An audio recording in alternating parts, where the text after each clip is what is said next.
샬롬 할렐루야. 이사야서 11장 6절에서 7절이요. 그때에 이리가 어린 양과 함께 살며 표범이 어린 염소와 함께 누우며 송아지와 어린 사자가 살찐 짐승이 어린 사자와 살찐 짐승이 함께 있어 어린 아이에게 끌리며 암소와 곰이 함께 먹으며 그것들의 새끼가 함께 엎드리며 사자가 소처럼 풀을 먹을 것이며. 아멘. 전국 12번째 천국의 동식물입니다. 하나님께서 사랑하는 자녀들에게 배려해 주신 천국의 동식물이 사람들과 어떻게 대화를 나누며 주인을 섬기고 기쁘게 하는지 살펴보겠습니다. 이사야서 11장 6절에서 8절을 보면 그때에 이리가 어린 양과 함께 거하며 표범이 어린 염소와 함께 누우며 송아지와 어린 사자와 살찐 짐승이 함께 있어 어린 아이에게 끌리며 암소와 곰이 함께 먹으며 그것들의 새끼가 함께 엎드리며 사자가 소처럼 풀을 먹을 것이며 젖먹는 아이가 독사의 구멍에서 장난치며 젖된 어린 아이가 독사의 굴에 손을 넣을 것이라 했습니다. 그러니까 이사야서 이 부분을 천년 왕국으로 대입을 시키면 우리는 부활체이기 때문에 시집가고 장가가지 않아요. 그러나 유괴 사람들은 아기를 낳아요. 그럼 젖먹는 아이가 있겠고 젖된 어린아이가 있겠고 그래요. 그리고 죄와 악이 없어요. 죄와 악을 주관하는 원수마귀 사단 루시퍼를 무저갱에 넣었잖아요. 그래서 악이 없고 독이 없고 해로운 것이 없어요. 그러니까 이 말씀이 응하는 것입니다. 이 말씀은 이사야 선지자가 메시아 곧 그리스도의 도래로 이루어질 완전한 평화에 대한 환상을 기록한 것입니다. 악이 전혀 없고 선과 사랑만 있어서 사납고 포악한 동물들도 온순하게 변하여 상함이나 해함이 전혀 없는 평화로운 세상이 될 것을 소망 가운데 바라보고 기록한 것이지요. 물론 천국에는 독사처럼 독이 있는 동물이 있는 것은 아니지만 이 지상에서 이루어지는 천년 왕국 때는 능히 이 말씀대로 될 수가 있습니다. 그러면 천국에는 어떤 동물들이 있을까요? 천국에도 무수히 많은 종류의 동물과 새와 물고기가 있습니다. 그 중에는 이 세상에 없는 것들도 많이 있지요. 반면 이 세상에는 있지만 천국에는 없는 것도 있는데 그것은 바로 하나님께서 가증하다 하신 동물과 부정하다 하신 동물입니다. 레위기 11장이요. 이렇게 말씀하시는 데에는 각각의 이유가 있습니다. 먼저 가증한 동물은 하나님을 대적하여 타락한 그룹들의 형상을 닮은 동물입니다.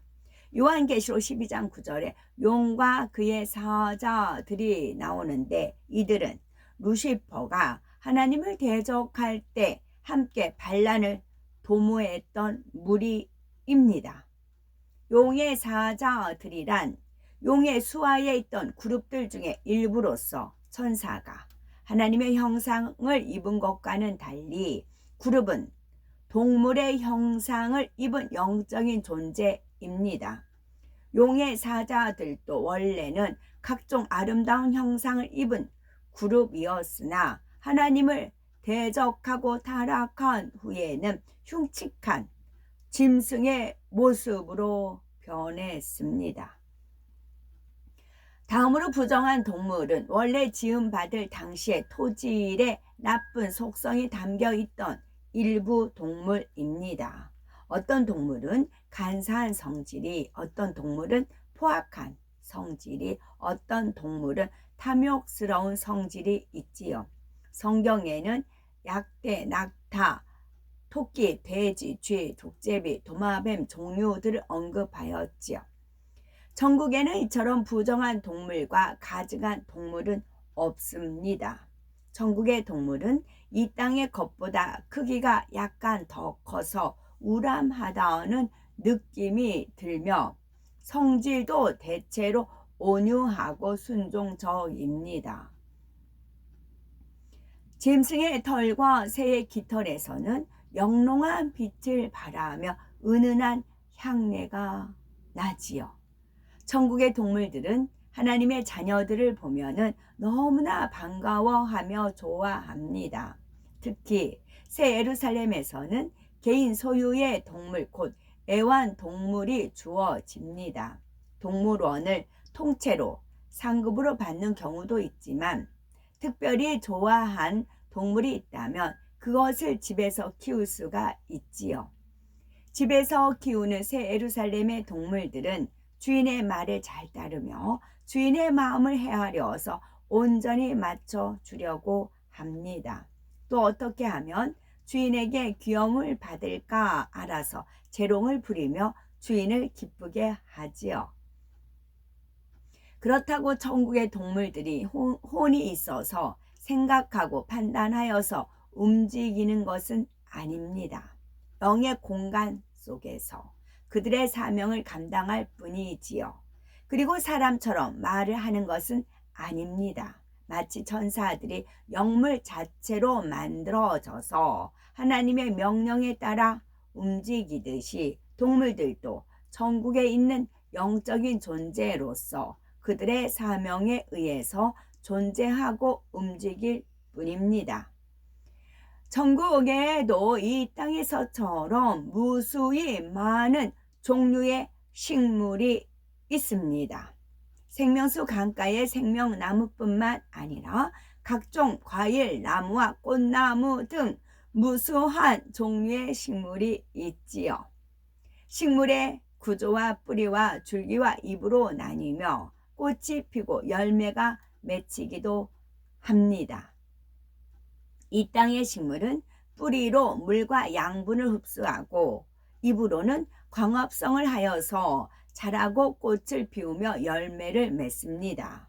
그러나 천국의 식물은 스스로 어떤 작용을 하는 것이 아니라 하나님께서 주신 생명으로 영원히 삽니다.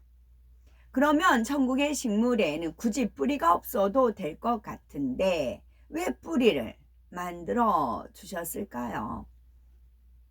천국의 식물 뿌리는 양분을 흡수하는 기능을 하는 것이 아니라 각 식물의 특성을 나타내는 하나의 방편입니다. 물론 꽃의 향기나 열매 모양을 통해서도 각 식물의 특성을 알 수가 있지만 뿌리도 각 식물의 정체성을 나타내는 하나의 도구가 됩니다. 이 땅의 인삼, 도라지, 칡, 당근, 고구마 같은 식물도 꽃이나 잎사귀보다는 뿌리를 보고 그 식물을 알아차리지요. 천국에서는 산천, 초목과 각종 동물과도 대화할 수가 있습니다. 꽃이나 나무가 말을 하는 것일까요? 그런 것은 아니죠. 천국의 꽃과 나무도 이 땅의 것과 같은 모양이며 눈, 코, 입, 귀가 있는 것은 아닙니다. 각각의 식물들은 향을 발하거나 줄기나 가지를 흔들거나 굽힘으로써 찬양을 하기도 하고 어떤 표현을 합니다. 또한 하나님을 찬양을 할 수도 있죠. 천사들이 두 손을 들어서 하나님을 찬양할 때 꽃들도 찬양에 맞추어 리듬을 타고 움직이며 향을 강하게 또는 약하게 바랍니다. 많은 꽃들이 일제히 좌우로 움직이거나 굽혔다 펴면서 향을 바라는 것을 보면 꽃들도 춤을 추고 노래함을 알 수가 있습니다. 천국에서는 하나님의 영광이 드러날 때면 천사들뿐만 아니라 꽃들도 그 향기를 힘껏 바라여 하나님의 이름을 찬미하며 영광 돌리죠. 천국의 식물들은 하나님께서 주신 생명으로 영원히 살기 때문에 시간이 아무리 흘러도 잎이 시들지 않으며 꽃이 지거나 열매가 떨어지지 않습니다. 열매를 따면 바로 그 자리에 열매가 맺히죠.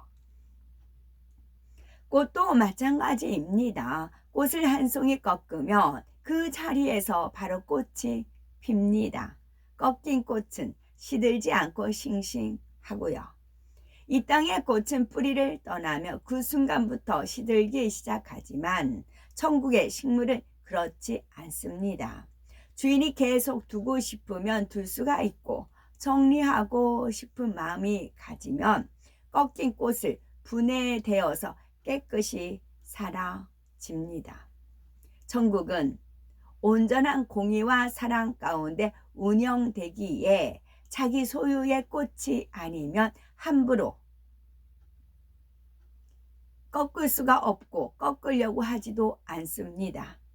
개인 소유가 전혀 없고 모든 것이 공동 소유인 낙원에서는 꽃 한 송이도 임의로 꺾을 수가 없고 다만 향을 맡거나 감상만 할 뿐이죠.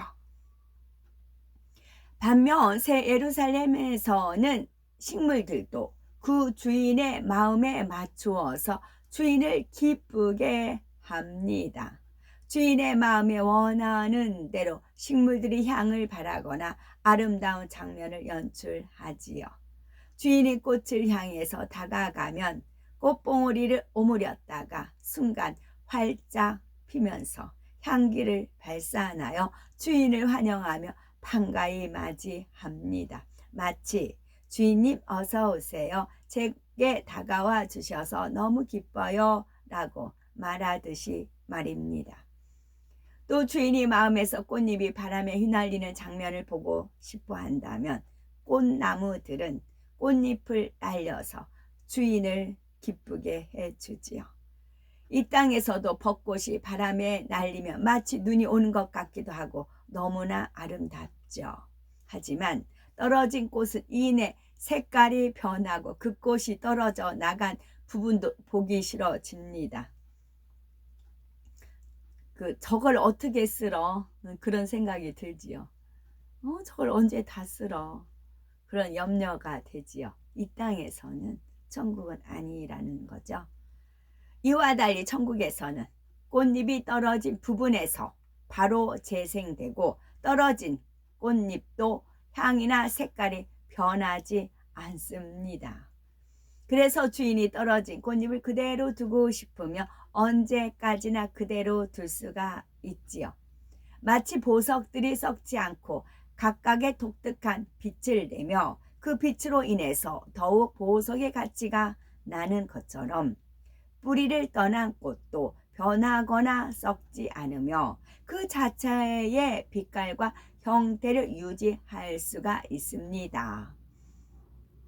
전국의 꽃 중에는 빻아서 가루로 만들며 더 짙은 향을 내는 종류도 있지요. 뿌리를 떠난 꽃을 주인이 가루로 만들어 병에 담아 두고 싶어 하면 떨어진 꽃잎들은 병에 담기면서 가루로 부서진 채 언제까지나 있습니다. 이처럼 새 예루살렘에서는 꽃 하나도 주인의 마음에 원하는 대로 할 수가 있습니다. 그러면 천국의 식물에선 어떤 향이 나는 걸까요?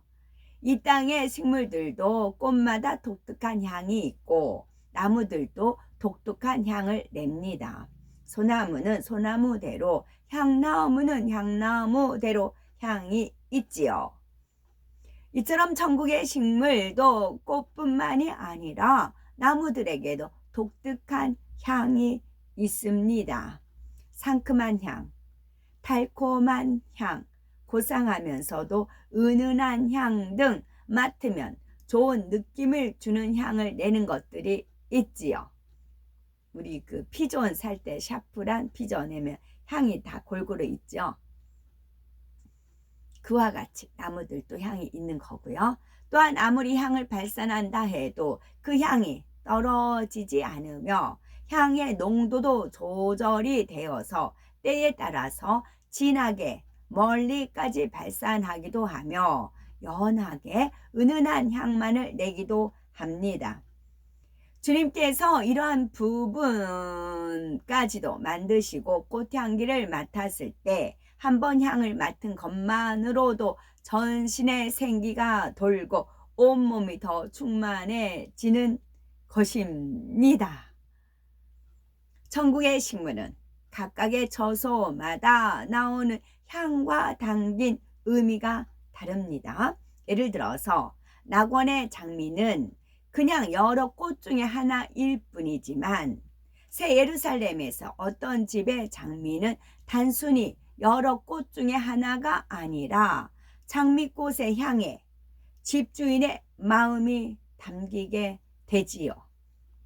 손님이 찾아올 때 장미꽃이 향을 손님에게 발산하여 집주인의 마음을 대변해 줍니다. 그러므로 낙원과 새 예루살렘에 있는 장미가 같은 종류라 할지라도 의미는 다르죠. 또한 새 예루살렘에 있는 장미라 할지라도 집주인에 따라 각각 다른 독특한 향을 바랍니다. 새 예루살렘에 있는 모든 식물이 천국의 다른 처소에도 다 있는 것이 아닙니다. 새 예루살렘에서 낙원으로 갈수록 종류가 한정되고 같은 종류의 식물이라 할지라도 그 식물을 활용할 수 있는 권한이 제한이 됩니다. 또한 같은 종류의 식물이라 할지라도 그 질이 다르지요. 낙원의 잔디밭에 앉았을 때와 새 예루살렘의 잔디밭에 앉았을 때의 포근함이나 빛깔이 다릅니다. 동식물을 비롯한 천국에 있는 모든 것은 결국 구원 얻은 하나님의 자녀들을 위해서 하나님께서 배려해 주신 것입니다. 이 땅에 사는 동안 오직 하나님의 뜻대로만 살았던 참 자녀들은 천국에서 원하는 대로 주어지지요. 심지어 동물과 식물도 주인으로 섬기며 기쁨을 줍니다. 이러한 소망 가운데 참된 믿음의 행함으로 영원한 천국에서 가장 존귀하고 영광스러운 대접을 받을 수 있는 복되고 아름다운 우리가 되셔야 되겠습니다. 아멘.